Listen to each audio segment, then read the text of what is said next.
Hey boys, it's HarmNone. Today we're going to be going over the fastest cars for racing in every single category in Grand Theft Auto Online that are raceable for current generation, Xbox Series S and X and PS5, and for last gen, including PC, Xbox One, and PlayStation 4. This is a very long-awaited video. I've got so many requests over the last year to make an updated version of this list, so here we are today. Before we get into it, if you enjoyed the video, if you learned something, a like is of course appreciated, if not dislike. Subscribe to my channel if you guys are new. This video took a very long time to make and I'm quite proud of it, so let's go ahead and get into it, starting off with the sedans category. Now in the sedans category, not much has changed since the last time that I made a video about this topic. The Lampadati 5000 holds onto its title as the fastest overall sedan in GTA Online, at least in terms of going around a circuit. However, top speed-wise, the $116,000 Benefactor Shafter V12 demolishes pretty much the whole category, while also having decent enough handling to trail the 5000 narrowly on most circuits unless they have a ton of corners and very few straights. Both of these cars are really awesome. They both sound great in their own ways, and it's really a toss-up as to which one is truly better. I think the 5000 would be more consistent, however the Shafter will be faster on circuits with less turns and more straightaways. And this goes for both platforms, for the record, I will just mention that as well. So on Xbox Series S and X and PS5, this is the exact same as it is on PC and the rest of last gen. Next up we have the Coupes category. Within the Coupes category on last gen, the Fathom FR36 from the Chop Shop DLC takes the cake as the best Coupes category car to race with on circuits. Having the best combination of handling and acceleration out of the bunch helps to make this car come out ahead of the pack. It also has a pretty decent top speed, as well as some really nice customization available for it. On top of this, it's also got the new drift tuning modification available as well, so if you're interested in that, this thing doubles as a drift car as well. However, on the newest generation, the Annis Euros X32 with HSW will blow the FR36 out of the water due to the HSW upgrade. It gets a much better top speed while also gaining a ton of power, making it accelerate much harder than it does without the HSW upgrade. It's easily the best coupe in the game with HSW when HSW is on the vehicle. However, the FR36 on current gen is also very good. It's just a few seconds slower on most tracks than the Annis Euros X32 with that HSW upgrade. Next up, we have the muscle cars category, and for last generation, the relatively new $2,195,000 Vapid Dominator GT, the convertible one, unfortunately, is the fastest muscle car for racing on circuits. It has incredibly good handling with great acceleration and a good top speed to match as far as last gen goes. It narrowly outpaces the Bravado Buffalo STX, which has dominated the category for a number of years now. Now for current gen, the $1,947,000 starting price Declasse Vigoro ZX with HSW, which costs a fortune by the way, dominates the muscle category with its insane top speed. It tops out at around 162 miles per hour, which is absolutely crazy.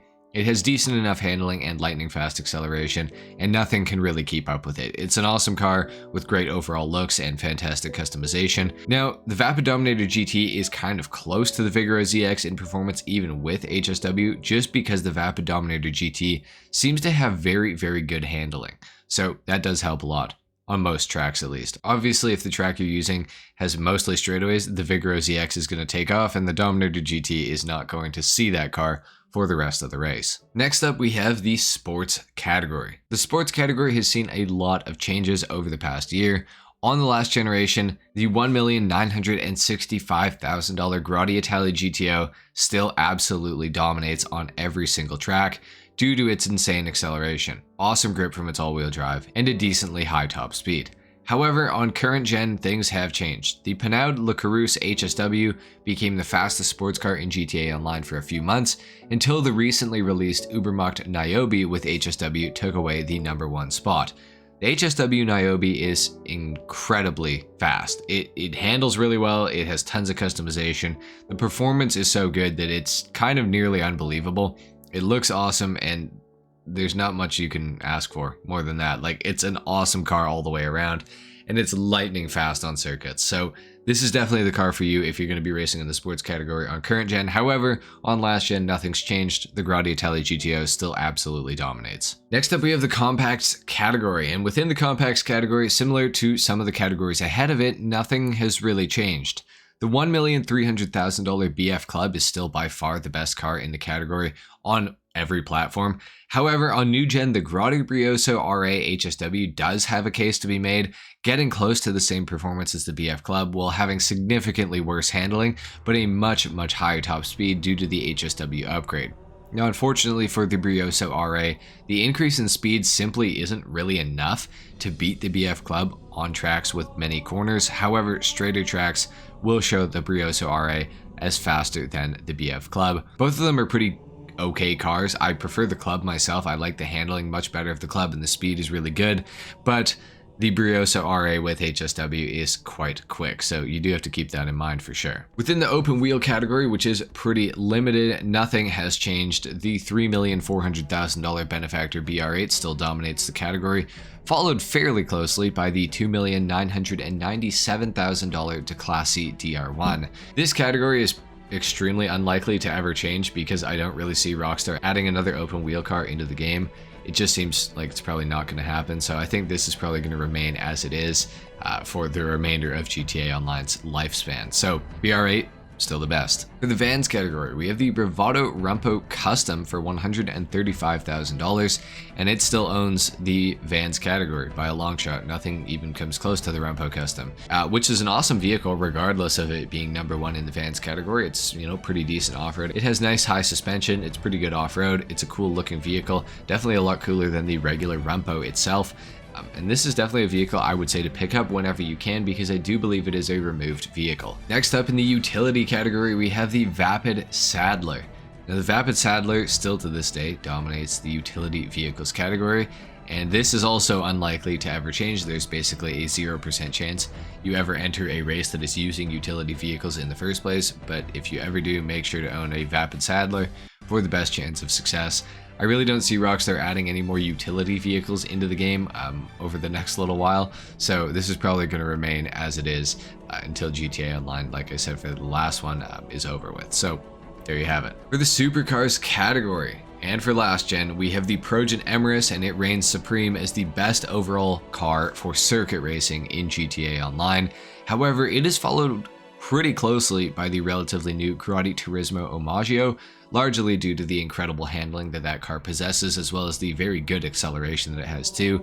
But the Emirates does have a much higher top speed, and it does have a little bit more downforce, so it is just a little bit more consistent. Now, the Krieger is another fairly good option for those of you who can't drive. Now, for current gen, the HSW weaponized Ignis is still the best supercar for circuit racing due to the crazy top speed of around 145 miles per hour, but the acceleration and incredibly good handling also play a large role in this car's continued dominance of the supercar category. The supers category has not really changed very much. The Emirates and the HSW weaponized Ignis are still the best cars in the game for either platform and for the supercars category. So yeah, nothing really changed. Within the tuners subclass for racing, from the Tuners DLC cars, the Emperor Vector for $1,338,750 if you got the trade price, to $1,785,000 if you don't, is the best all-rounder for Tuners class races. Now, the Karen Calico GTF is also usable for tracks that rely more heavily on top speed. However, there's really only one track where top speed is even kind of relevant, and even then it still has a lot of corners. So I would generally say to stick with the Emperor Vector. I think it's the best car in the game when it comes to the tuner subcategory for racing. It's just simply better than the rest, and it has the most consistent handling while also sounding really good too, and having great acceleration due to the all-wheel drive, while also having an okay top speed. And it's the same no matter what platform you play on, because none of the tuners cars got HSW. So there you have it. For the SUVs category, and for last gen, the $1,715,000 Gallivanter Baller STD, which is relatively new, is the best overall SUV in GTA Online when it comes to racing on a circuit, and it has overshadowed the Pegassi Toros, which dominated the category for a very, very long time. This thing has awesome acceleration while also having a good top speed and pretty exceptional handling, especially for an SUV. It escapes the understeer curse of every other Gallivanter baller in GTA Online, which is very, very lucky because most Gallivanters handle absolutely terribly. This one still has a little bit of that understeer, but it's not nearly as bad as the rest of the Gallivanter ballers. However, for new gen, the Karen Vivinite with HSW upgrades is the fastest SUV in the game, beating out the Baller STD and even the Pfister Astron Custom with HSW on twisty circuits. It's fully electric and extremely quick. The handling is one of its strong suits, as well with the heightened top speed due to the HSW upgrade. However, on tracks with longer straights and fewer corners, the $1,720,000 Pfister Astron Custom with HSW still poses a significant threat to the HSW Vivinite due to its much higher top speed and pretty consistent handling with the Vivinite. Now, personally, I prefer the Astron Custom because I think it's generally a much cooler car, and I do think that the extra top speed comes into play more often than not with most tracks in GTA Online. I will also say that from the rumors that I've heard, the Canis Castigator, which has yet to be released, will be very similar performance-wise to the Gallivanter Baller STD, so I do think that it could actually dethrone the STD, or at the very least be very, very close competition with that vehicle. For the off-road category, the Declasse Draugr, which sells for $1,402,500 to $1,870,000 if you don't have the trade price, still dominates the category on all platforms, at least as far as four-wheeled vehicles go. It has crazy acceleration on top of a great launch and a pretty good top speed, but the handling is the main thing that makes the Draugr so incredible for the off-road class racing. It feels like it's glued to whatever surface you're driving on, whether that's pavement, dirt, a dirt path, or the side of a mountain. It's absolutely crazy. However, while most off-road class races are restricted to being four-wheeled vehicles only, some are unrestricted, and in which case the Nagasaki BF400 is easily the best vehicle to use in off-road races. It goes for $95,000 and it will demolish anything else in the category, provided of course that you don't get knocked off your bike. So you got to be careful of that when you're racing in the off-road category in unrestricted races. Overall, if you want to win off-road class races, I'd say having the Declasse Draugr as well as the Nagasaki BF400 is probably your best bet. Just have one of each, so that no matter what off-road race you're doing, you can still put up a good lap time. For the motorcycles category, not much has changed. On last gen, the overall best bike is the $1,605,000 Western Power Surge due to its insane speed glitch that it gets on top of being fully electric, which just means crazy acceleration to begin with, and the Power Surge is super quick. However, in the corners, the Nagasaki Shotaro may be able to give it a run for its money, but generally I would say the Power Surge is still better because it does have really good handling for a bike, but it also has that crazy speed glitch that you can activate like anytime it's a straightaway, so you're gonna take off with that. Now on new gen, the HSW Hakuchu Drag still dominates the motorcycle races with its insane overall performance and extremely high top speed of about 156 miles per hour. It's pretty hard to keep up with it, even with speed glitches and all, because the drag can maintain a really high top speed due to its high power and lack of need for wheeling and speed glitches. It's a really crazy bike, and it's definitely one that I would recommend owning, not only for racing, but also for completing those HSW and regular time trials for that matter. For the sports classic category, we have on both generations the Grotti Turismo Classic being the best sports classic car for racing.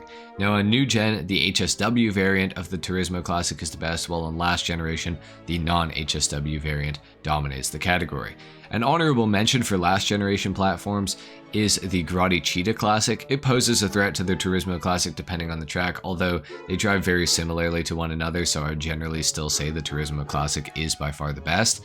However, on current gen, the Benefactor Sterling GT with HSW is a relatively close second to the Turismo Classic with HSW. On most circuits, the Turismo will clear the Sterling GT HSW, despite the Sterling GT having a little bit of a higher top speed. Next up, we have the Hot Ring Circuit category, and the $1,810,000 Bravado Hot Ring Hellfire is by far the best overall Hot Ring Circuit race car, largely due to the air brake that it features, but also the significantly higher top speed than the rest of the Hot Ring Circuit cars. Also due to the air brake that it features, the Hot Ring Hellfire can get a significant boost in any corners, because if you hit the brakes, you gain a good traction bonus for a few moments until the flaps go down, allowing you to get a huge traction bonus through corners, which allows you to maintain a much higher speed through the corner, which in turn helps you win races. Last but not least, we have the karts category, and the $995,000 Dinka Vito Modern is the best go-kart in GTA Online for kart races, which there are very few of and you'll likely never play, but in case you wanted to know, here you go. So there you have it, guys. That has been it for the fastest cars for racing in every single category in GTA Online